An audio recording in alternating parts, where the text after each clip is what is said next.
Hello बच्चों, कल की क्लास में हमने पॉलीगन के बारे में डिस्कस किया था।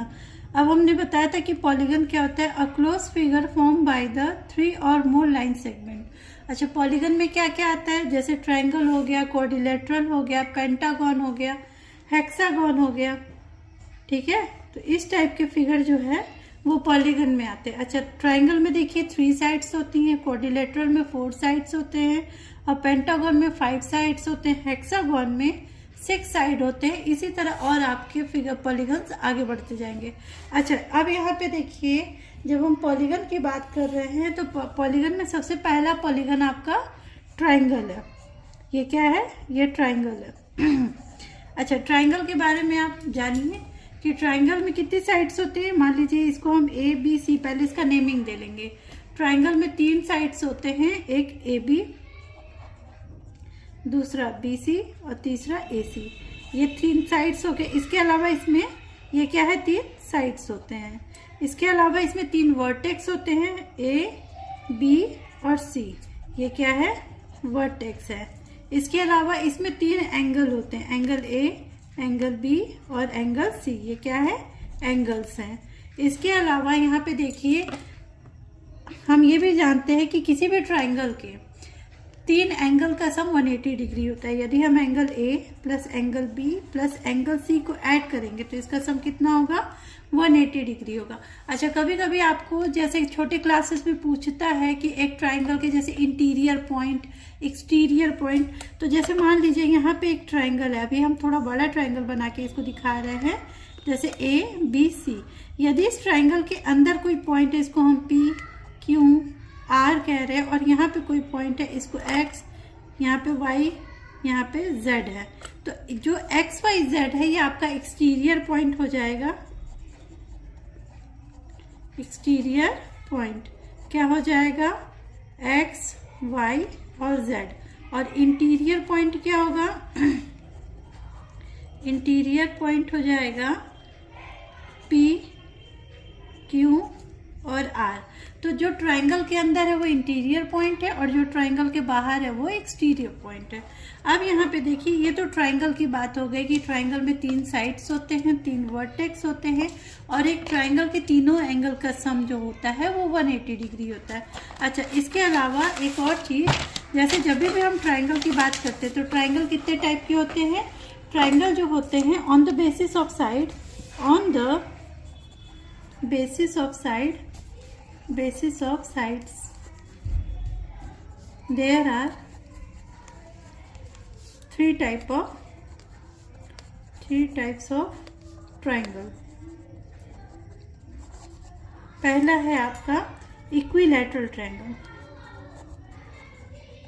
इक्विलैटरल ट्रायंगल, जब आप इक्विलैटरल ट्रायंगल की बात करते हैं तो एक ऐसे ट्रायंगल के बारे में हम बात करते हैं जिसकी तीनों साइड्स और तीनों एंगल्स इक्वल होते हैं। जैसे यहाँ पे देखिए, अगर हम कहें पी क्यू आर, तो इसमें जो पी क्यू साइड है वो क्यू आर और पी आर के इक्वल होता है, यानी कि सारी साइड से इसमें इक्वल होती है। और एंगल जो पी है वो एंगल क्यू के और एंगल आर के इक्वल होता है। तो हम इसमें लिख सकते हैं कि all sides and all angles are equal। अब हम जान रहे हैं कि एंगल सारे इक्वल हैं, तो यदि एंगल P, एंगल Q और एंगल R इक्वल है तो अगर हम इसके पहले हमने क्या पढ़ा कि तीनों एंगल का सम किसी भी ट्रायंगल के, चाहे वो किसी भी टाइप का हो, किसी भी ट्रायंगल के तीनों एंगल का सम 180 डिग्री होता है। तो यहाँ पे हम जान रहे हैं angle P plus angle Q plus angle R is equal to 180 degree होना चाहिए बाय रूल। अच्छा, हम ये भी देख रहे हैं कि angle P, angle Q, angle R एक दूसरे के बराबर है, तो हम लिख सकते हैं एंगल Q की जगह भी हम एंगल P लिख सकते हैं और एंगल R की जगह भी हम एंगल P लिख सकते हैं, क्योंकि एंगल P इक्वल है एंगल Q के, एंगल Q इक्वल है एंगल R के। तो ये इसका मतलब ये सब एक दूसरे के इक्वल है। तो आप बाकी दो की जगह आप P भी लिख सकते हो, तो यहाँ पे हो जाएगा 180 डिग्री। अब 3 angle P is equal to 180 degree. अब 3 से आप इसको काटेंगे, कितना होगा? 60 डिग्री। अब यहाँ पे इसका मतलब एंगल P क्या है? 60 डिग्री। तो एंगल Q भी 60 डिग्री होगा और एंगल R भी 60 डिग्री होगा। इससे ये प्रूफ होता है कि एक इक्विलैटरल ट्रायंगल के तीनों एंगल कितने होते हैं? 60 डिग्री होता है। ठीक, अच्छा इसके अलावा यहाँ पे देखिए, यदि आप पेरीमीटर की बात करते हैं, वैसे ये तो बात का टॉपिक है, हम ज्योमेट्री में हमको सिर्फ इतना जानने का कोर्स मतलब अभी ज़रूरत है क्लास 3 के अकॉर्डिंग, लेकिन अगर हम फिर भी आपको ऐसे ही बाई मतलब ओरल बता दे रहे हैं कि जो पेरीमीटर होता है ट्रायंगल का वो तीनों साइड का सम होता है, और यदि आप इसका एरिया निकालेंगे तो इसका एरिया का फॉर्मूला होता है हाफ बेस इंटू हाइट, लेकिन उसके बारे में हम अभी विस्तार से आगे चर्चा करेंगे। दूसरी बात, पेरीमीटर में भी देखिए आपके एक ट्रायंगल इक्विलैटरल हो गया, दूसरा आपका हो गया आइसोसेल्स ट्रायंगल। आइसोसेल्स कैसा ट्रायंगल होता है? ये एक ऐसा ट्रायंगल होता है जिसके दो साइड्स तो इक्वल होता है पर तीसरा साइड इक्वल नहीं होता। जैसे मान लीजिए ये ए है, ये बी है, ये सी है, तो ए बी और ए सी ये दोनों साइड इक्वल है, तो यहाँ पे two sides are equal.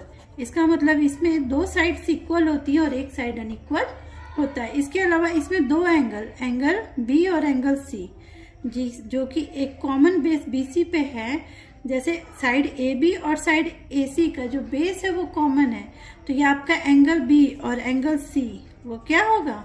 Equal होगा। क्या होगा? इक्वल होगा। तो इसका मतलब कि ये एक ऐसा ट्रायंगल है जिसके दो एंगल और दो साइड्स इक्वल हैं।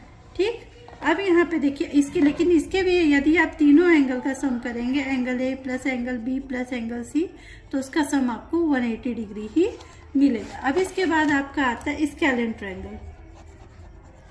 स्केलेन ट्रायंगल ये एक ऐसा ट्रायंगल है, जैसे मान लीजिए इस टाइप का ट्रायंगल।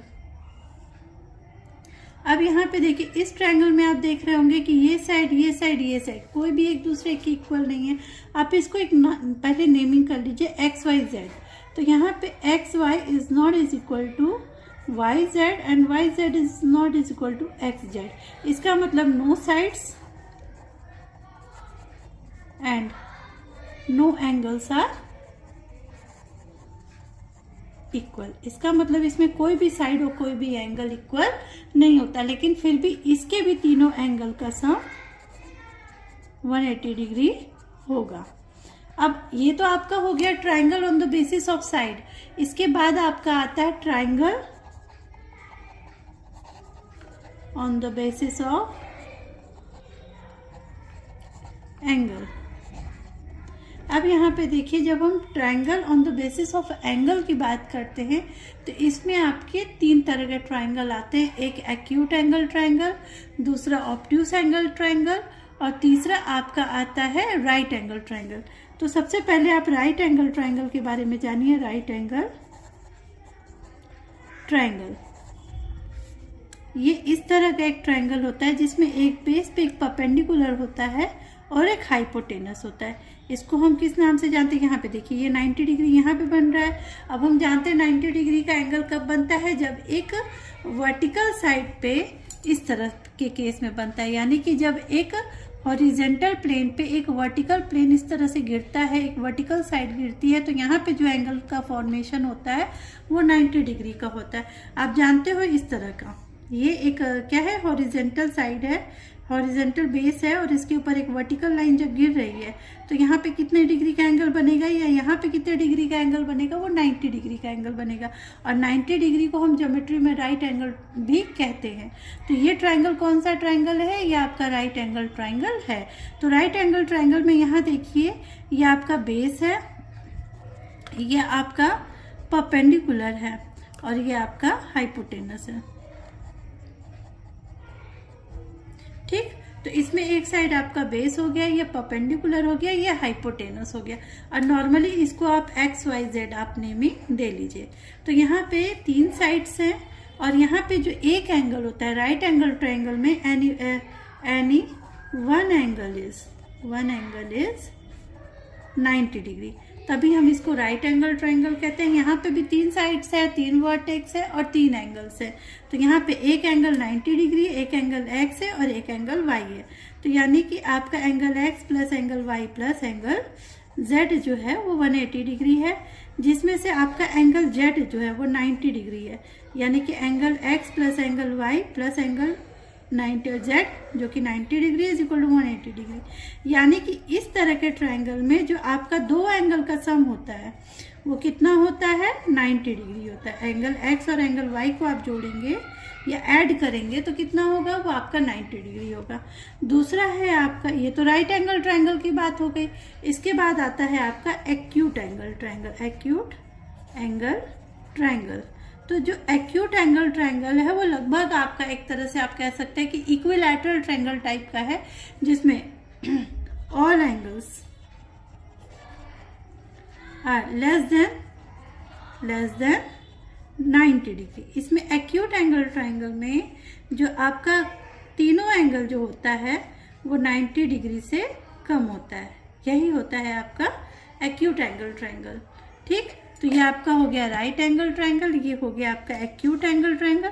अच्छा, इसमें भी देखिए वही चीज कॉमन है कि इसके आप तीनों एंगल को जब ऐड करेंगे तो उसका सम आपका 180 डिग्री होगा। यानी कि angle P plus angle Q plus angle R is equal to 180 degree. इसमें भी होगा। अब यहाँ पे है आपका ऑब्ट्यूस एंगल ट्रायंगल। क्या है आपका, obtuse angle triangle. Obtuse angle triangle में देखिए इस तरह का ट्रायंगल आपका बनेगा। इस तरह से आपका ट्रायंगल बन सकता है जिसमें आपका कोई एक एंगल जो है वो 90 डिग्री से ज़्यादा होगा, लेकिन फिर भी इन तीनों एंगल का सम जो है आपका 180 डिग्री ही आएगा। Any one angle is more than 90 degree. तो ये आपका हो गया ऑब्ट्यूस एंगल ट्रायंगल। इस तरह से हमने आज क्या जाना, हमने जाना कि triangle on the basis of sides and triangle on the basis of angle. ये छोटे छोटे कॉन्सेप्ट है, जब आप बड़े क्लासेस में आप इन सब चीज़ों को नहीं ध्यान देते छोटे क्लासेस में, और आप बड़े क्लासेस में जाते हैं और आप इसके फर्दर टॉपिक्स पढ़ते हैं तो बच्चे कंफ्यूज हो जाते हैं। तो इस वजह से देखिए बेसिक जानना बहुत ज़रूरी है। देखने में तो लगता है कि बहुत छोटी छोटी चीज़ें हैं, लेकिन इन्हीं छोटी छोटी चीज़ों को ना जानने के कारण बच्चे कभी कभी क्या होता है बहुत ज़्यादा परेशान और कंफ्यूज हो जाते हैं और उनको छोटे छोटे क्वेश्चन भी टफ लगने लगते हैं। तो इस तरह की छोटी छोटी टॉपिक्स को कवर करना बहुत ज़रूरी है। Thank you. और आप हमारे चैनल को सब्सक्राइब कर दीजिएगा, और अगर आपको कोई क्वेश्चन पूछना है तो आप उसको कमेंट सेक्शन में मेंशन भी कर सकते हैं। Thank you.